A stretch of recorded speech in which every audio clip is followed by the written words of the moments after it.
Rolex watch కావాలి. అవునా, చూద్దాం. లెట్స్ సీ ఎంత ఉన్నాయో ప్రైస్ చూద్దాం. Okay okay. Okay. Rolex watch లా ఇది కావాలి. ఏంది రోలెక్స్ వాచ్ లా ప్రైస్? అవి రూపాయలా లేకుంటే ఏంది? $10.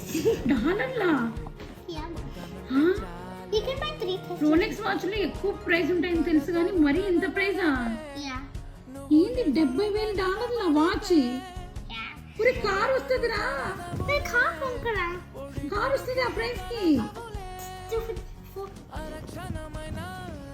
ఒరే నాయన మేము కొనిపిరేంటి కానీ నువ్వు సంపాదించుకొని నువ్వు కొనుక్కో. అన్ని జ్యువెలరీ ఎవరు పంపిస్తున్నారు? మరి జ్యువెలరీ అనేది ఇన్వెస్ట్మెంట్ రా. కా డాడీ కంపి. ఈ వాచ్ వెనక్కి అమ్మితే తీసుకుంటారా వాళ్ళు? Yeah.